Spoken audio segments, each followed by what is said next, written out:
Hello viewers, இன்னைக்கு நம்ம பார்க்க போறது Death Note episode 31 part 2.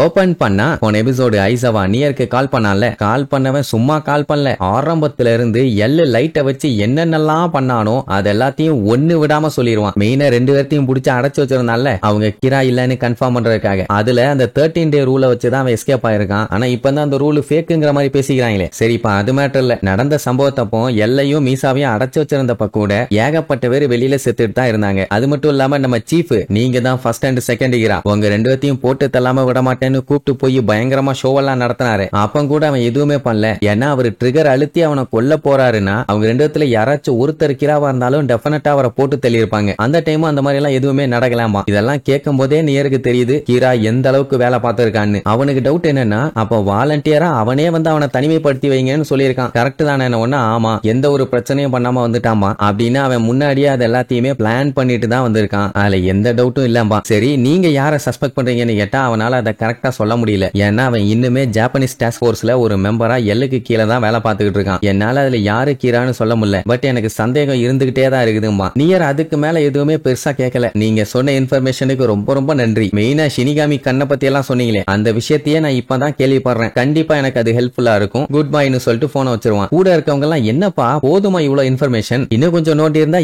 ஏகப்பட்ட விஷயத்த சொல்லியிருப்பானே, இப்படி விட்டுட்டியாமாங்க. இப்போதைக்கு நமக்கு இந்த டீடைல்ஸ் இருந்தாலே போதும். அவன் நல்லா கோஆபரேட் பண்ணான். எனக்கு இதுலயே முக்கியமான இன்ஃபர்மேஷன் எல்லாம் தெரிஞ்சிருச்சு. நல்லா யோசிச்சு பாருங்க, ஒரு அப்பாவே அவனோட பையனை பார்த்து கிரான்னு டவுட் ஆயிருக்காரு. அதுலயே தெரிய வேண்டாம் அவன் தான் கிரான்னு. ஏன்னா அவனையும் போட்டு தள்ளிட்டு அவருமே செத்துடலான்னு முடிவு பண்ணிட்டாரு. இனிமேட்டு எந்த ஒரு டவுட்டும் வேண்டாம். ஏன்னா இவன் தான் இனிமேட்டு நமக்கு ஒரே டார்கெட். தொக்கா மாட்டிட்டேன்னு ஒரு சிரிப்பு சிரிப்பான் பாருங்க. லைட்டு மட்டும் ஸ்பாட்ல இருந்திருந்தான்னா அவனுக்கு அள்ளு விட்டுருக்கும். அதே நேரம் இந்த ஐசவா என்ன பண்ணுவான், நேரா லைட்டுக்கிட்டே போய் மேட்ரை சொல்லிடுவான். அந்த மாதிரி நேரா கான்டாக்ட் பண்ணு. லைட்டுக்கு உள்ளுக்குள்ள கடுப்பாவும், ஆனா வெளியில காட்ட மாட்டான். ஒன்னும் பிரச்சனை இல்ல, நான் தான் சொன்னல நீங்க வேணும்னா கால் பண்ணிக்கீங்கன்னு. அதனால என்ன, உனக்கு தோணுனதை செஞ்சாம்பா. அண்ட் அது மட்டும் இல்லாம எனக்கும் நீ கிராவா இருக்க கூடாதுன்னு தான் தோணுது. பட் கிராவை கண்டுபிடிக்கிற வரைக்கும் நான் உன்னை சஸ்பெக்ட் பண்ண தான் போறேன். நீ மட்டும் இல்ல மீசாவையும் சேர்த்து தான் நான் சந்தேகப்பட போறேன் அப்படின்னு உடனே சரி நீட்ட என்ன சொன்னேன்னு வாயை எடுப்பான். அதுக்கப்புறம் இல்ல இல்ல வேண்டாம் வேண்டாம், நான் கேட்டேன்னா இன்னுமே சந்தேகம் அதிகம் தான் ஆகும். ஃப்ரீயா விடுன உடனே அவன் நான் உன்னோட ரூமை செக் பண்ண போறேன். ஏன்னா மீசா இப்ப தனியா இருக்கா, அவ டெத் நோட்டை வச்சு ஏதாச்சும் விளையாண்டுருக்கலாம்ல, அதனால அந்த நோட்டை நான் செக் பண்ண போறேன்பா. அதுக்கும் தாராளமா போய் செக் பண்ணு, எந்த பஞ்சாயத்தும் இல்லாமா.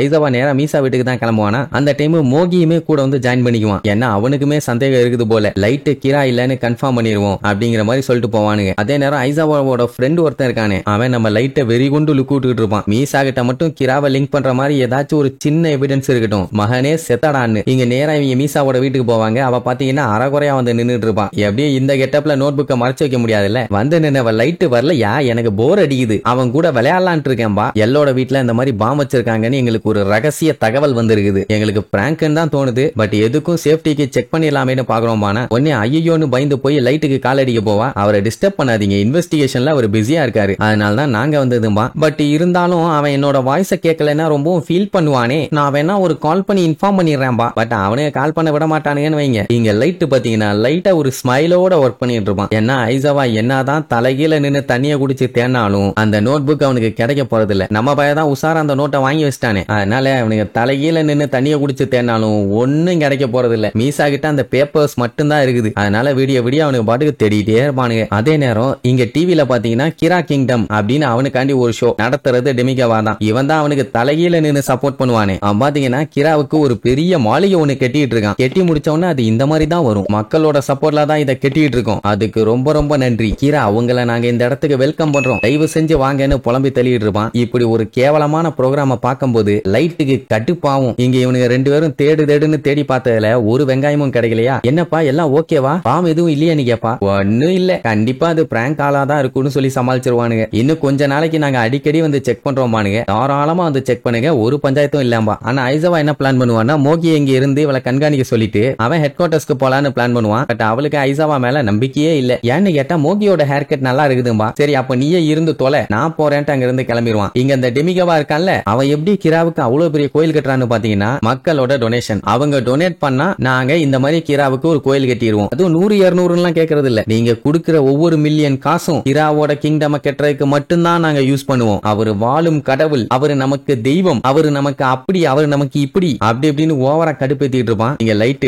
டெமிகவா நாய உன் இஷ்டத்துக்கு கிறுக்கு பையன் மாதிரி என்னென்னமோ பண்ணிட்டு இருக்க. நீ இந்த மாதிரி எல்லாம் லூசுத்தனம் பண்ணினா கிராவுக்கு சப்போர்ட் பண்றவங்க எல்லாம் ஓடிடுவாங்கடா. இனிமேட்டு உன்னால எந்த யூஸுமே இல்ல. சொல்ல போனா நீ எனக்கு தேவையே கிடையாது ஆனான்னு சொல்லிட்டு யோசிச்சுட்டு இருப்பான். அப்ப ஐசாவாவோட ஃப்ரெண்ட் அப்படியே குருன்னு பாத்துட்டு இருப்பான். இவன் என்னதான் பண்ண போறான்னு. அப்ப ஐசாவாவும் கரெக்டா வந்து லைட் அண்ட் மீசா அபார்ட்மெண்ட்ல ஒண்ணுமே இல்ல, எல்லாமே கிளியரா இருக்குன்னு வந்து சொல்லுவான். லைட்டும் எனக்கு தெரியும் அண்ட் உனக்கு வேணும்னா நீ நோட் பண்ணிக்கிட்டே இரு, எனக்கு அதை பத்தி எல்லாம் கவலை இல்ல, நான் கிரா இல்லன்னு நீ சாட்டிஸ்ஃபை ஆனா போதும்பா. அந்த டைம் அந்த டெமிகவா சும்மா இல்லாம கிரா கிங்டத்தோட எக்ஸிகியூட்டிவ் மெம்பர்ஸ் நான் காட்டுறேன் அப்படின்ட்டு ஒவ்வொருத்தனையா காட்ட ஒவ்வொருத்தனா நெஞ்ச புடிச்சுக்கிட்டு பொத்துன்னு விழுவானுங்க. அவ்வளவுதான். டெமிகவாக்கு பாத்தீங்கன்னா தூக்கி வாரி போடும். யார் இப்படி பண்றது, மம்மி என்ன காப்பாத்துங்கன்னு. கடைசியில அவனுமே நெஞ்ச புடிச்சிட்டு விழுவான். நம்ம லைட்டு ஒண்ணும் பண்ணல, என்ன அவனால பண்ணவும் முடியாது. டாஸ்க் போர்ஸ்ல உட்கார்ந்துட்டு இருக்கானே. மீசா கிட்ட மோகி இருக்கான், அவளுமே பண்ணிருக்க வாய்ப்பு இல்ல. அப்புறம் யாரான்னு பார்த்தா இப்பதான் புதுசா ஒரு கேரக்டர் காட்டுறாங்க. இவன் தான் தீட்டுன்னு தீட்டி எல்லாத்தையும் போட்டு தெளிப்பான். அங்க ஸ்பாட்ல இருக்க அத்தனை பேருமே மிரண்டுருவானுங்க. என்னடா கிராவோட சப்போர்ட்டரான அவனையே போட்டு தள்ளிட்டானேன்னு. மேபி ஓவரா போயிருப்பான், அதான் போட்டு தள்ளியிருப்பான். எனக்கு தெரிஞ்சாதான், பட்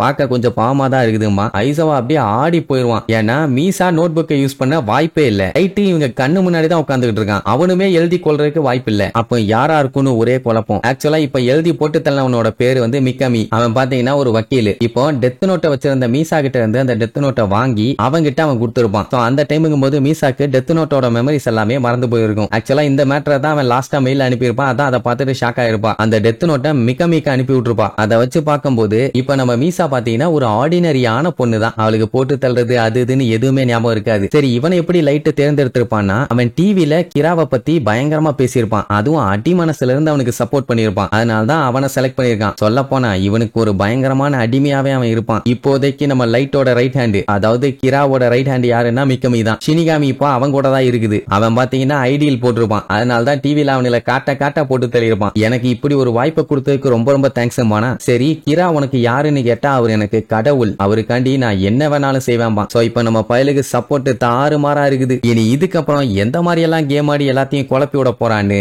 அடுத்தடுத்த எபிசோட்ல பார்க்கலாம். டடா.